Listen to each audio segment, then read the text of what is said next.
One of the terms that is used for the transmission of the teachings is what we call the turning of the Dharma Wheel.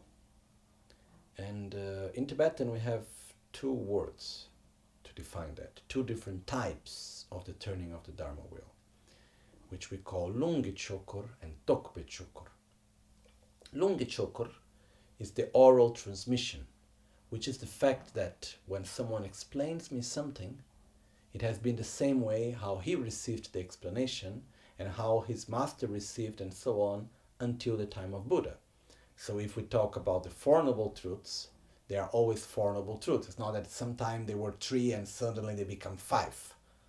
The Four Noble Truths are the Four Noble Truths. Bodhicitta is bodhicitta and the definition is the same. And we keep the same linear explanation. There is consistency in the explanations of the Buddhist philosophy and the teachings. This is the part of the transmission of the knowledge or the oral transmission. Tokpe Chokor, or the wheel of Dharma of realizations, is the fact that anyone that will transmit anything must at least believe in it and possibly should have the realizations, shouldn't be only conceptual. Because whenever there is a transmission of knowledge, there is an enormous difference if the one that is transmitting has just theoretical knowledge or have actual true experience of what he's sharing and teaching. And in the Buddhist tradition, to have the actual experience of what you are teaching is fundamentally important. So when we go to look for someone to teach us, it's not enough that he has the knowledge, he must also have the experience. He must also have the realizations of what he's talking about. In the time of Buddha, he didn't leave anything written.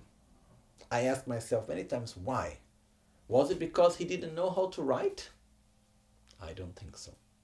Was it because at his time there were no the means to write something? No, that's not true. There was paper. There were like even the old banana leaves. I saw there are texts, very old texts, in which they inscribe into the dry banana leaf, the writings. So there were means to write. But I believe in a way that if Buddha had left anything written, we will become so attached to the actual words. But words change meaning in time. And according to Buddha's sutras, Buddha said, I will be present to those that wants to follow the path that I share in the future through the spiritual guides that will be sharing with them. And the responsibility of anyone that is giving the teachings is to be truthful to the teachings, to have one's own experience, and at the same time to adapt the teachings, the spiritual guidance, to the mentality and capacity of those that are being guided. So, in this way, every master should adapt the teachings and the guidance towards his disciples by keeping at the same time a pure view of the teachings as he received. So the lineage is extremely important because it means, first of all, that what I am receiving comes from Buddha. And in between there were so many practitioners that received the same teachings and they received great benefit. It's like when we drink water from a stream. It is important that the source must be pure and in between it was not polluted. If in between there was a contamination, even though the source is pure, when I drink the water, I will get hurt from it. Similar to that, when we talk about lineage, it's important that the source of the teachings is pure, and in Buddhist tradition, the source of the teachings is Buddha Shakyamuni. And in between, it arrives to us from an uninterrupted lineage that all the masters were able to keep purely the teachings and put them into practice, so that we are sure that it was not contaminated on the way.